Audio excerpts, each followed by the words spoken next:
Hello, everyone. Welcome to Changing the Game. Today, I'm here with Katie. Katie, welcome. Thanks. Kate McDonald, she's a property journalist with the WA Business News. Katie started with the company in 2016, shortly after completing her Bachelor of Commerce at the University of Western Australia. Kate left Business News in 2018 for a stint in copywriting before returning to the editorial team last year. During her professional career, Kate has received several awards. I want to know more about that. For her writing, including a few honors at the MEAA State Media Awards and being named a national finalist for the Association for Data-Driven Marketing and Advertising Young Creative of the Year in 2019. Nice, Katie. Welcome. Thanks for having me. Katie, is already a tradition. We always start the Changing the Game talks asking the guest, Katie, to tell us a little bit more about yourself. Mm-hmm. What is that we cannot hear in LinkedIn profile? Okay. Well, I guess starting at the beginning, I think storytelling has always been a big passion of mine. Both of my parents are Irish, and they do say that the Irish are natural gifted storytellers. And I have some notebooks filled with ramblings from when I was 3 years old when I couldn't write, but I'd go on a walk with my mum and we'd come back and I'd tell her a story about the flowers or some dog that I saw on the walk or what the weather was like today. And I think from there, that kind of passion and spirit for stories really got nurtured at school. Always been a massive bookworm. And yeah, that's kind of driven me my whole life in terms of career, but also personal interests as well. So yeah, don't know how much more detail you'd like me to go into. That's pretty awesome. So I'm always curious about people that love, stories and books and reading. So I confess that I'm not a reader.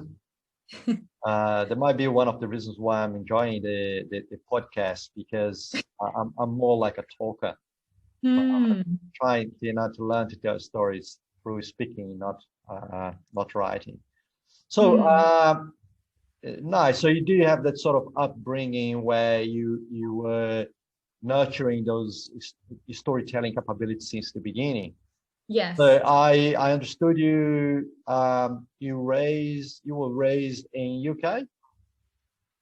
No, so I've always lived in Australia. My parents moved over here because they wanted to get away from the rain, because it rains a lot in Ireland. And so, yeah, grew up in Perth, and then actually grew up down south in Dunsborough during all of high school and a little bit of primary school. And I think that was really awesome. Dunsborough's not exactly country living, but it was a really nice coastal town that had such a great community vibe and a lot of extracurricular kind of creative activities going on, and just being around nature, I think, as well. And just having that freedom as a kid. My sister and I, we'd go off riding our bikes for the day and mum and dad wouldn't see us, and then we'd come home. And, I don't know if that really happens anymore these days, but it was kind of a time where people didn't lock their doors, and everyone in the town kind of knew each other. And it was just, it was a really great place to grow up in, I suppose. Very nice. So, I envy you. So, Dunsborough, Yaleyup, Basselton, that's just places that we love to go. We go every time that we can. Yeah, it's beautiful. So, and you ended up studying commerce here at UWA. Yeah, so I started doing psychology because I wanted to, how do I make this sound less evil, but I wanted to pair psychology with marketing and advertising to get to know how people tick, obviously for good marketing. And then I really missed English, and I was doing a few English units as kind of those broadening that UWA make you do. And I decided after my first year and a half to stop psych and pick up English again. And I don't regret that for a second, because that really made my whole university experience. It was my favorite part of uni. I had awesome tutors that were all kind of respective writers in their own. And yeah, it was really great. You know, you're exposed to things that you normally wouldn't read or watch. And I know you were saying before that you're not much of a reader, but remember, stories come in different forms. You know, there's Audible. You should get onto that. That's awesome. You know, audiobooks, stories can be told in song, in poem, in plays, in movies, in what you watch on Netflix. And I think that, yeah, my English degree gave me such a wide scope of all of that. It was film, it was Shakespeare, it was creative writing, lots of books from American literature that were banned back in the day and are still kind of controversial.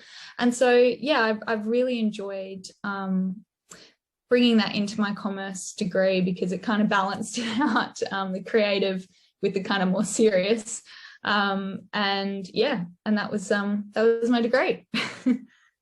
Oh, very nice. So you did talk about audiobooks, and I'm actually a big fan. So I told my wife the other day that this year alone I already read 10 books, but then she said that I'm cheating because I'm not reading. Not at all. I'm reading this book, I'm reading that book, and she looks at me, are you really? It is reading, you know, and I think people forget that. And maybe some people are a bit too hard on themselves, like, oh, I haven't read a book in so long. But if you listen to a podcast, that's kind of similar. And I think you can't underestimate the power of that when you're doing boring stuff like cleaning the house or driving. That's whenever I listen to an audiobook, and I've gotten through so many that way. Wow. Just doing the mundane. Well, Katie, you have a you know, in your career, this is a story about having won some awards. Mm-hmm. Can you share that with us? What were those about, and you know, and how was the experience?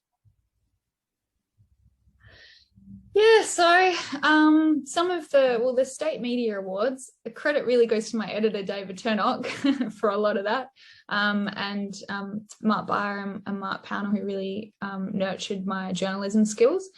And that was quite early on in my career. I think it's like a year in, and I was a finalist for Best New Journalist of the Year, which was awesome. And then I won the Arts and Culture Report Award. So that was for a story where I looked at different funding for arts groups and pointed out that WA doesn't exactly get its fair share, which is a similar story in a lot of different industries as well. Yep.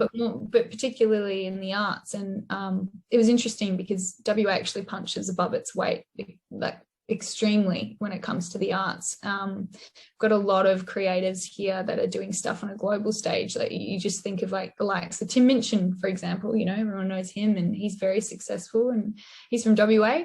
And so, yeah, that's what that article was about, and also trying to get those issues in front of business readers to understand the value of the arts, because I think there's not a lot out there. You know, there's a lot of art reviews and play reviews and that sort of thing, but in this case, I think why my series of articles stood out to judges was that I took a very kind of analytical business view, keeping it creative, of course, but pointing out some of the business side of arts. You know, there was three groups, I think, that were touring internationally that year that hadn't toured for 10 years or so. And I thought, well, that's pretty amazing, and amazing that there's three of them. And they were doing that in conjunction with some mining companies and government, because they saw art as a mechanism to foster diplomacy. And yeah, that's really what that award was for. And I actually won that one 2 years in a row. So I did another arts and culture report the year after, and similar thing, kind of looking at the business side of arts. And I noticed that a few groups that year were really trying to target a younger audience. I think, you know, sport is something that is really celebrated here in Perth, and the arts is getting there. I think some people have this misconception of arts and that it's stuffy and it's not for me. But there's an awesome company called Perth Symphony Orchestra, and they're pairing classical music with some bangers, I guess. Like they do, you know, they really rock up Beethoven, for example, and they cover modern songs in a classical format. And so the other award I won was kind of talking about that, and how the art gallery had like a sneakerheads exhibition and showing kind of more of a pop culture exhibition to get people in, to get younger people in. And I think, you know, West Australian Symphony Orchestra is another great example where they've been putting the score of classical music to Harry Potter films and Pirates of the Caribbean to get people in, because I think people forget that that's what art is. You kind of leave like it's an escapism, and you just feel lighter. Like I went to the ballet the other week, and I can't explain it, but you come out of that and you're like, wow, the synchronicity just made me feel so relaxed. I was so stressed going in and leaving. So trying to capture that, you know, that intrinsic value of the arts, because I know business people are all about numbers a lot of the time. So trying to portray that value that isn't necessarily, you know, hard down the line figures. That's what all those kind of, that's what that report was about. It's awesome. So you're telling this story about, you know, experience with arts, and I'm just thinking about my life. My life before Australia was very poor in terms of engagement with arts, and here in Perth, actually, you talk about the orchestras and you know, symphonies, or with the films, and bring that classical music to more, you know, Hollywood sort of things, and I have been there with my kids and etc. So that's pretty good. Also the arts festivals that we have around in the Fringe and etc. And it's so many offers and so many different things in display. So that's pretty good.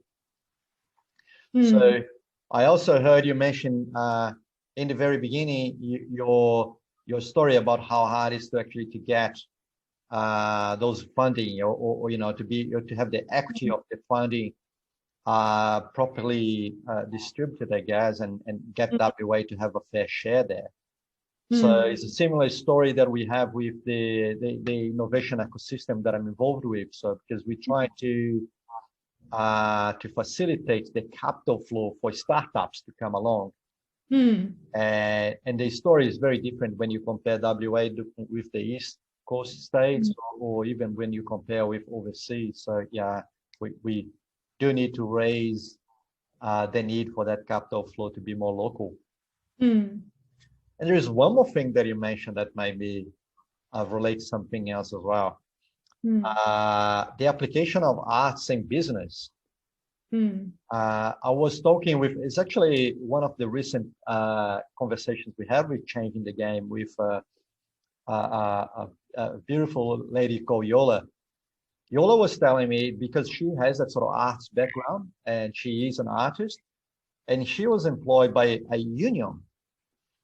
And I think what the way she describes that her role in the union was very different, in a sense that she used art to actually articulate the story of the union, so people can understand and demystify what are the perceptions we have with the union. So, and she was the one that brought that sort of diversity and different background to tell that story, which I found very fascinating. Art is in more things that you realize. You know, there's an art to advertising. You know, everybody watches Netflix. That's art. You know, that's script writing. That's taken a whole creative team and set design, costume design. So yeah, it is art's everywhere. Yeah, definitely. Katie, I might go. Let's see where I go. So I'm hearing your story. And I see these, you know, as a young Australian girl growing up in the beautiful Southwest, and, you know, driving along her life, and then coming to Perth to study at university, and then, you know, getting a job and in one of the most significant media outlets. It seems like your life is quite, you know, easy and perfect.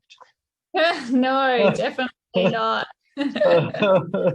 Nothing's easy or perfect. It's a lot of work. I think people don't actually really understand journalism unless they've been in it, and they don't see how full on it is, and don't really understand all the work that goes into some things. So it's far from easy. I can assure you that. Yeah. Can you walk us through some sort of struggles in this journey? So, in your choice of profession, you're coming to Perth, and what are those moments that were not so easy, and particularly if there is in that story something related to you being a girl, and facing the challenges in your career. Yeah, okay. So I guess fast forwarding a little bit from the days of covering community and arts, that was an awesome round, also because I'm just personally interested in arts. And then I got asked to take on property, which was a lot of people want to read about property, so it is kind of the most read section a lot of the time, along with mining, obviously, and a few other things. So I got asked to step up and take that on. And that was a huge challenge. And I remember at the time, my boss said, "You're going to be burning the candle at both ends." And I thought, oh, gee, what does that mean? What am I in for? And I think I was maybe 23, 24 at the time. And he was right. I would come home and, property is such a complex industry, and I'm the type of journalist where I don't exactly like writing about something if I don't understand it, because then I feel if I don't understand it, how am I meant to communicate the story that other people can understand it? So I spent quite a lot of time educating, self-educating and reading up about all these things like yield and whale and all these property terms, and trying to understand returns and all of that sort of thing, and maybe went a bit too far in depth. But then, if you really understand your topic, you can ask much more informed, better questions and actually give value for the readers, because a lot of our readers are in property. And that was really hard, because the industry is dominated by men mostly. There are a few awesome women here in WA that are in senior positions in property, but most of the time, it's interviewing men pretty much. And that was a huge change from arts, where it's a little bit more diverse. I guess there's probably actually more women in the arts, but it is actually, no, it's quite balanced. It would be women or men that I'd meet with, but most of the time now it's a lot of men. And I remember heading to one property lunch, and I sat down and I got chatting with this man, and he was saying, "Oh, what do you do?" Blah blah blah. And I said, "Oh, property journalist at Business News." And the next question was, "Oh, so are you married?" And I said, "No, I'm very young." And he's like, "Oh, you're not that young. You better hurry up." And I felt so uncomfortable, and up until that point, I thought, oh, women have, equality's already here. Like, what are we, everything's great. But I think that moment really struck me as maybe there's a little bit of a way to go in terms of cultural attitudes, because I'd like to think, maybe you should have asked me about something else.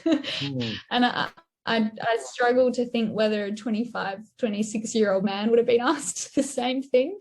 And it was harmless, and I think the guy was probably just trying to relate and didn't know how. But that to me, really struck me to think, here I am, very career driven, and the second question you asked me is, am I married, rather than, well, what interesting things have you written about recently? And I think that was a big challenge for me, because I didn't really know what to say to that, and kind of tried to change the subject. So that's been a little bit hard, but other than that, it's been great covering property. It's very interesting and challenging. A lot of smart, intelligent people in the sector, and sometimes you do feel like, I'm a young girl coming in to ask an older guy who's got 25 years or whatever experience. He probably is thinking, what do I know? But if I go prepared with all the stats, then you leave thinking, now they know that I know what I'm talking about. That's pretty good. So one thing that I can assure you, Katie, is that nobody ever asked me if I was married. Yeah. So it didn't seem relevant to ask me as a man that was married. So you're quite right. So hey, make us think, isn't it? Why someone would ask that? I don't know. I can relate, I think maybe maybe a bit out of the times. That's right. So look, one thing that I am noticing, Katie, is that your self-confidence is very prevalent. So it's very easy to see that you're strong, self-confident woman. So have you always been like that? No, definitely not. I was I think I was always like a confident kid in terms of making friends. Like at the playground, mum would say we'd go to the playground and I'd leave with like 4 new best friends. So I've always been good at relationship building. But I was also the kid that if we'd be at a restaurant and I wanted tomato sauce, I wouldn't ask for it because I was too scared. So I wasn't always I wasn't always super confident, but I play like music What do you outside think of my changed that for you? career. Music really. So during high school, I got really into guitar, and I do like being in Dunsborough. There's a lot of musos around that area, and just the local kids would hang out with them, and I think built confidence in performing with them. And you kind of go, if I can sing in front of people, I can do anything. That's hard, you know. So I think that really helped my self-confidence, actually, doing stuff, doing that sort of thing, and public, because that's kind of like public speaking in a way. But yeah, I think that really helped build that self-confidence and be confident to kind of strike up conversations with other people. Yeah. So what do you, if you ask to come along and meet an audience of high school girls, so what would be your best advice? Oh, that is a hard one. I'd say stop worrying about what other people think, because you know, that's something I've only really kind of, I knew about, like, I knew that this was the right thing, but it's only until kind of in recent years that I've really accepted that it really doesn't matter what other people think of you, because at the end of the day, there's only you. And if you like yourself and you think you've done a good job, then that's all that matters. And on Audible, this is one that you should read, Matthew McConaughey's book. He's a really great quote where he says, you know, at the end of the day, you die with you and you go to sleep with yourself every night. And so if you don't like that person, that's going to be a pretty tough life. So I think I'd tell some of those, you know, high school girls to maybe stop trying to impress everybody, you know, just impress yourself and push yourself, and look for the validation in here, not on not externally, which I think unfortunately maybe a lot of young people are doing with TikTok and Instagram. Like, it's not about how many likes you get, it's about who actually likes you in real life. So I think that's something that I'd say, because I think that then that stems to everything: your confidence, your ability to do a job, everything. That's awesome advice. So you're saying that, and I'm just, you know, my mind is going in my own life back there where there were areas of my life that was very confident, but there were other areas that I would struggle heaps, and I would seek validation in other people. Right? I seek for, you know, in my case, you know, I was trying to have a girlfriend, and finding that is only if a girl is interested in me as a boyfriend that I'm valued. And that was a hard time of my life. So it was only going through that piece of, you know, it's loving yourself is that really made me come up with more confidence, I guess. That's awesome. That's awesome. So, Katie, what is next for you? Oh, you're breaking up a little bit there. Okay. Just check my internet. It Can could you be hear me mine. now? I can hear you. It could be mine internet. So let's go for it. What is next for you?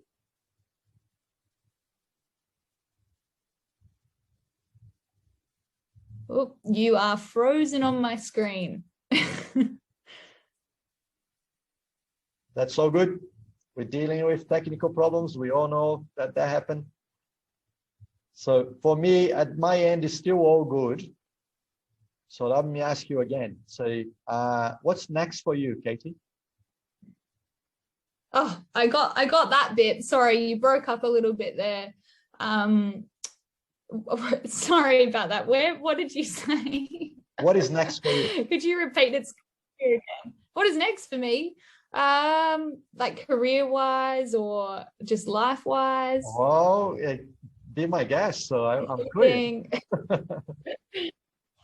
Well, I've always wanted to live abroad, and I was actually going to move to London or Melbourne last year before COVID happened, and then COVID happened. So I think I'd still like to do that at some point in the future. I think, going somewhere and living somewhere where you don't know anyone is kind of daunting, or maybe know a few people. But I think that's kind of another way to grow, not just your career, but as a person. So I'd like to do that eventually. And I'm still covering property at the moment at Business News, and I think I'm still trying to build on my knowledge. I still, no one knows everything, so I'm still learning, and so I'd like to dig a little bit deeper into some areas to gain a little bit more extra knowledge there. Yeah, I think that's probably what's next. That's very nice. So COVID really changed plans of many people, isn't it? It's just, yeah, it's a lot changing for many people. So I hope you find your way. So I am the more the time passes, I more realize how much I miss the liberty I had before to be able to go back to Brazil and visit family. So when I did that, I didn't feel how important that was to me, and now it becomes so relevant. Yeah. Where are your family based? Myself and my wife Renata, we're both from Brazil, and our parents still there, all living there with the rest of the family. Yeah. So, Katie, believe it or not, so that's almost 30 minutes, and it's always the same. So these conversations are so good. We suddenly already get into our time target. So thank you very much for your stories today. So I still have one question for you. So Okay. but it could be a closing question then. So in the perspective of changing the game, potentially thinking about diversity. So if you had the power to influence it, to change one thing in the industry, Katie, so what would you do? Oh, geez. In business more so, I think there's people are also under it, not just in terms of gender diversity, but ability diversity. There are a lot of people living with disabilities that are awesome at what they do, and I think potentially they get overlooked. And so I think COVID has really actually helped this in terms of flexible working. And I think flexible working will enable more people that can actually contribute a lot to business. To contribute to business, and that goes to the gender thing as well. I think there's a bit more acceptance now in flexible working for both women and men, especially with parental leave. Allowing a man to take parental leave now is just so great, because fathers want to spend time with their kids too. So I think I'd change the flexibility and maybe have more kind of de-identified hiring processes where, initially a CV or a cover letter is submitted without your name or your address. And I think that could potentially help, bring more diversity of not just gender but in thought and skill and ability. That's fantastic. So you're right. And also right, the fact that one of the positives of COVID is that suddenly we have to operate in a different way. And lots of that before we said, well, not sure if that's going to work or not. And remote and flexible work is an example of that. Suddenly that's what you have to do. It doesn't matter if it's going to go well or not. So you have to do it. And then you learn to do, and you see, well, that's not so bad. And you're right. So now you give more access. Yeah. So, Katie, it has been a pleasure to talk with you. I think also I'd just like to say, go for it. Yeah. Go for it. Oh, sorry. I was going to say just before, if there's any young girls listening, just what I said before, you know, it's easier said than done to kind of love yourself, and it takes time, you know, it takes life experiences. I'm not 100% there yet. I'm getting there. So I just wanted to say that there's, you know, some people sitting there go, oh, you know, it's easier said than done doing these things. I understand. And it takes time. Fair enough. Well, that was a pleasure. So thank you so much, Kate, for your time, for telling your stories, you know, for being open. So I'm very grateful to have people to trust the show and come and share their stories. So thank you very much, Katie. Thanks so much, Wilson. See ya. This was one more episode with changing the game. So we'll see you next. Thank you.